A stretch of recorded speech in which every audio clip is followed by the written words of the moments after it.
Nesse vídeo eu vou tratar com vocês sobre small caps fora do radar que apresentaram resultados robustos nesse ano e que estão pagando altos dividendos ou estão crescendo muito. Então vem comigo. A você que está chegando agora, seja muito bem-vindo. Eu sou o Luan, analista e consultor de valores imobiliários, CNPI 9009. E nesse vídeo eu vou tratar de algumas small caps. O que é isso, Luan? É uma empresa pequena, na verdade relativamente pequena, porque nenhuma empresa da Bolsa de Valores dá para você dizer que é de pequeno ou médio porte. São empresas grandes, só que em relação à Bolsa de Valores são pequenas. E o que se considera uma empresa pequena, Luan? Existe um consenso no mercado financeiro de que uma empresa pequena é aquela empresa que vale até 2 bilhões de dólares. Essa que é a ideia que predomina entre os especialistas. Na prática, a gente teria que aqui no Brasil, uma empresa de até 10 bilhões de reais seria considerada uma empresa pequena da Bolsa de Valores. E qual a relevância disso? A relevância disso é que, no geral, empresas menores possuem um risco maior, logo, você e os investidores exigirão o que é uma expectativa de retorno maior, um prêmio de risco maior. E isso se reflete no fator tamanho das empresas, que é um dos fatores do modelo de 5 fatores do Eugene Fama e do French, que mostra que se você se expõe a esse fator ou aos outros, você acaba tendo uma expectativa de retorno superior à média de desempenho do mercado financeiro. Essa que é a ideia, por isso que os investidores procuram small caps. O risco é maior, só que o potencial de retorno também pode ser maior, mas você precisa escolher muito bem, já que o risco é maior. Existe ali uma maior probabilidade de você cair em armadilhas, então se você não tem experiência com isso, cuidado. É melhor ficar no arroz com feijão com as empresas grandes, as chamadas large caps. Mas aqui eu vou mostrar small caps que eu acabei comentando em alguns momentos no canal, outros ativos também que eu comentei, principalmente para os membros do canal. Então é isso que eu vou te mostrar agora. Começando aqui com uma empresa bem fora do radar, a Vulcabras. Fiz um vídeo detalhado para os membros. Já fiz vídeo público mostrando aporte nessa empresa, fui criticado, mas veja o que está acontecendo com ela neste momento. Na presente data, sobe 1,42%. Já o Ibovespa sobe 0,42%. Portanto, existe algo específico favorecendo essa empresa. Existe o quê? Uma demanda compradora maior por essa empresa em uma data em que o Ibovespa está subindo menos. E se a gente pega os últimos 5 dias, a alta acumulada é de 16,25%. E isso não é à toa. Isso decorre dos fortes resultados, dos resultados sólidos apresentados pela Vulcabras, além do fato de que ela está num momento de distribuição de altos dividendos e programa de recompra de ações. Ou seja, está produzindo um fluxo de caixa livre que está sendo distribuído ou remunerado ao acionista, de tal modo que ela não está num ciclo forte de crescimento nesse momento, apesar de ser mais small cap. Ela já passou por isso, mas ela não, claro, não deixa fechada ali as oportunidades de crescimento, mas no momento ela está distribuindo bastante provento. É uma empresa que no segundo trimestre de 2024 apresentou uma receita líquida de 761 milhões de reais, quase 1 bilhão de reais em apenas um trimestre. O lucro líquido, quase 140 milhões. Então veja que a margem aqui não é pequena, por mais que supostamente seja só uma empresa de varejo, que não é bem assim. Ela produz e distribui os calçados. Em algum momento ela pode até mesmo, havendo uma boa taxa interna de retorno, ter o seu próprio varejo efetivamente. Dessa forma, você tem uma margem líquida de 16,8%. É uma boa margem líquida. Superou 10%, você já tem uma empresa com uma clara vantagem competitiva. E veja que esse resultado de Vulcabras não é isolado de um trimestre. Esse aqui é o resultado do primeiro trimestre. E a empresa teve uma receita líquida de 597 milhões, um lucro de 88 milhões. De qualquer forma, foi um aumento. Gerou bastante caixa, teve uma margem líquida de quase 15%. Então existe aqui eficiência e vantagem competitiva. É isso que me atraiu nessa small cap. E vale notar o seguinte, nesse último trimestre, nós tivemos a Nike indo mal, que seria uma das concorrentes da Vulcabras. As ações chegaram a desabar 12%. Então veja que com a Nike indo mal, a Vulcabras foi muito bem. E além disso, com essa alta do dólar que nós estamos tendo nesse ano, a Vulcabras se beneficia porque o que acontece é o seguinte, quando o importador ou o consumidor que importa, por exemplo, tênis da Nike, olham para o câmbio, quando o dólar sobe, eles repensam e acabam comprando o tênis esportivo de origem nacional, olímpicos, por exemplo. Então isso ajudou a Vulcabras. Então veja que a Vulcabras é uma empresa que se beneficia do dólar em alta e a gente deve buscar esse tipo de empresa porque no longo prazo o dólar sobe frente ao real. É uma moeda forte de um país desenvolvido contra uma moeda fraca de um país subdesenvolvido. Então, coloque esse tipo de estratégia na sua carteira de investimentos, mesmo quando você está olhando para small caps. Não fique só dependente do mercado nacional, do mercado doméstico e da moeda brasileira. Diante disso, desses resultados sólidos que geraram a alta nas ações, Vulcabras publicou um fato relevante trazendo um aditamento ao programa de recompra de ações, uma alteração. E o que foi esse aditamento? Foi um aumento, saindo de 5 milhões de ações para 10 milhões de ações. Dobrou? Dobrou. Por que disso? Porque a empresa está com muito caixa, está gerando caixa e está com capex mais baixo. Por isso esse dividend yield alto. Não à toa que ela também publicou mais um aviso aos acionistas de dividendos. Trouxe aqui um cronograma com 5 pagamentos de 12 centavos por ação. No total, 62 centavos por ação, 170 milhões de reais em dividendos. Nas cotações atuais de 17,78, isso dá 3,51% de dividend yield. Só que se a gente pegar os R$ 3 que foram pagos de dividendos, já considerando esses pagamentos que já foram aqui colocados no cronograma, teríamos R$ 3 dividido pelo quê? Pela cotação atual de 17,80, o dividend yield é 16%. É claro que você não pode esperar esse tipo de coisa, mas enquanto a empresa estiver gerando muito caixa e não estiver ali fazendo aquisições ou procurando oportunidade de crescimento, você vai ver um alto dividendo. E aí você poderia me contrapor, mas a ação ficou cara, negociando a quase 10 vezes lucro. Você já viu qual o múltiplo de negociação da Arezzo? E a gente poderia fazer um comparativo aqui com a Arezzo. A Arezzo negocia um múltiplo de quase 15 vezes lucro. Então não vejo como cara exatamente, tanto assim que eu aumentei posição. E eu estava amargando perdas temporárias, só que nesse momento, considerando a alta nas ações e o meu preço médio de 17,35, já estou no lucro, mas eu estou olhando para o dividendo. A segunda ação dessa lista é o Banco Inter. Aqui eu peguei as BDRs. Ah, mas o Banco Inter já não é mais uma small cap. Sim, por quê? Porque quando a gente clica aqui em empresa, dentro do Investidor 10, de fato, ele está valendo 2,74 bilhões de dólares. Mas, quando eu comprei, que foi em outubro de 2023, um prazo curto, ela custava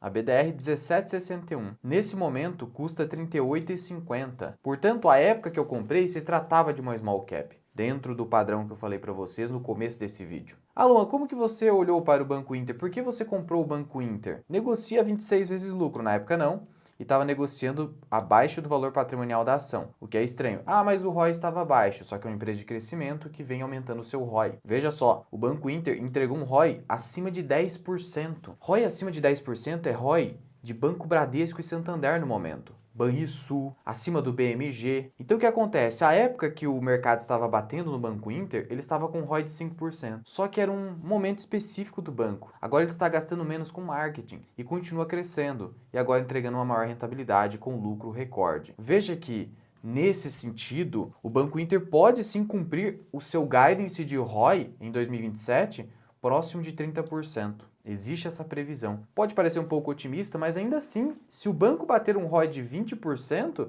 ele poderia dobrar de preço hoje. Por isso que eu tenho um preço teto nele até R$ 40 a BDR. Além disso, quando a gente compara com o Nubank, que seria um par setorial claro em face do Banco Inter, PL de 43, PVP de 8. E o Banco Inter vai conseguir chegar nesse ROI do Nubank ou se aproximar. Então, pensando ali numa distorção entre pares setoriais, isso também reforçou a minha compra.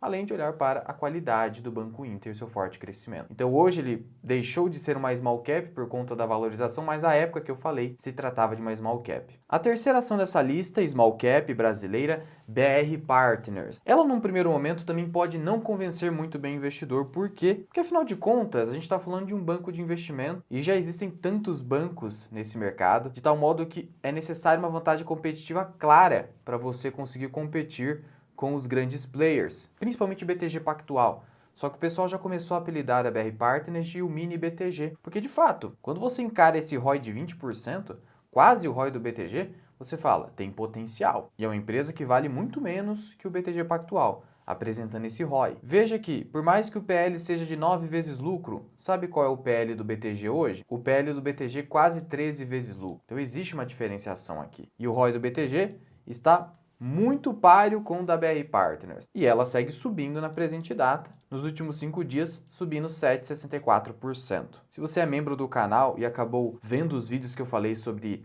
essas empresas, já deixa um comentário aqui embaixo. E a BR Partners também apresentou um resultado muito bom. Quando a gente olha aqui para a performance financeira do banco, apresentou uma margem de 36%, um lucro líquido de 52 milhões de reais, um ROI incrível de 24,9%. Índice de Basileia 18%, bem alto, e essa alta do lucro líquido é de 34% frente ao segundo trimestre de 2023. No primeiro trimestre de 2024, o lucro foi de quase 50 milhões, então vem crescendo de trimestre a trimestre. O ROI em 24%, Basileia 17,8%. Então o que acontece é o seguinte, se você tem um banco que tem um ROI acima de 20%, é um banco que tem vantagem competitiva. Portanto, fica muito clara aqui a vantagem da BR Partners nesse mercado. Além disso, o payout da BR Partners é bem elevado, 68%, sendo que você vai olhar para o BTG e não paga quase nada de dividendo.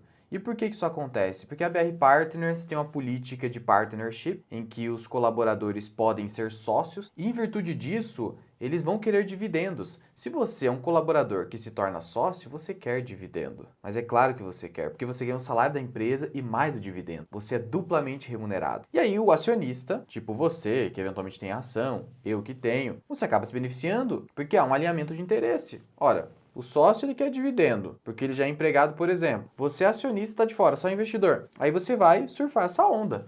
É assim que eu penso e é assim que a gente tem visto aqui com o payout, com a política de remuneração aos acionistas da BR Partners. E aí, só mais um exemplo aqui do que eu acabei falando no canal nos últimos 12 meses. Aqui é um FIINFRA, juro 11. Aqui não é small cap, é um fundo de investimento em infraestrutura, em debêntures incentivadas, não é tema desse vídeo. Mas note o seguinte, eu comentei a respeito desse FIINFRA aqui no canal há 11 meses e fiz uma pequena compra para fins de demonstração. Tanto assim que eu comprei 25 cotas a 106,33 para fins de demonstração. E essa pequena posição ficou aqui na carteira desde 22 de agosto de 2023. E quando você olha para o retorno produzido pelo juro 11 nos últimos 12 meses, 16,48%. Isso é muito ou pouco, Luan? Compare com o CDI, por exemplo. Lembrando que ele vem pagando proventos mensais isentos de imposto de renda e mesmo que você tenha ganho de capital nas cotas, você também não paga imposto de renda. E aí podemos pegar aqui os últimos 2 anos do juro 11 em comparação, por exemplo, com IPCA, CDI, FIX e DIV. E a comparação mostra muito claramente que o juro 11 gerou mais valor, 35%, CDI 26%, IPCA 8% e FIX 18% e DIV 26%, sendo que nos últimos 12 meses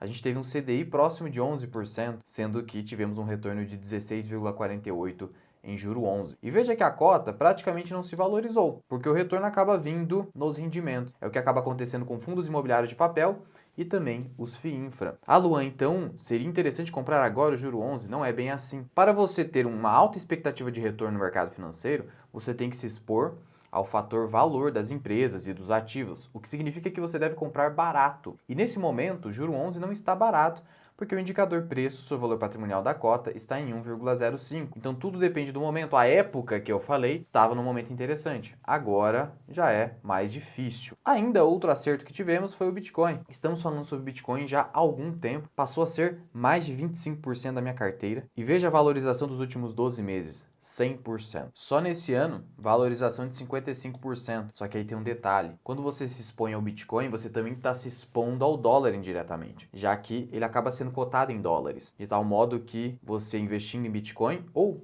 tendo ele como reserva de valor, você também acaba se protegendo da variação cambial contra o real. E é claro que eu preciso dizer que aqui não constitui nenhuma recomendação de investimento, mas você pode ter investimentos recomendados por mim, me contratando como consultor de investimentos ou consultor financeiro. Para isso, fechando o contrato comigo, eu poderei recomendar investimentos nos melhores momentos para você rentabilizar mais a sua carteira, te dar os melhores conselhos financeiros e te dar um atendimento personalizado, com taxas melhores na renda fixa, porque o consultor de investimento não é remunerado através de comissões. Sendo assim, se você tiver interesse em contratar o meu trabalho e ter um consultor personalizado ao seu lado, com atendimento via WhatsApp pessoal e reuniões periódicas, eu vou deixar o link aqui embaixo na descrição e no primeiro comentário fixado. E não deixa de comentar aqui embaixo se você conhecia essas empresas, esses ativos, se você quer um vídeo detalhado sobre eles. Muito obrigado por ter ficado comigo até aqui. Eu sou o Luan, esse que é o canal Mirai Investing. Até o próximo vídeo. Fui!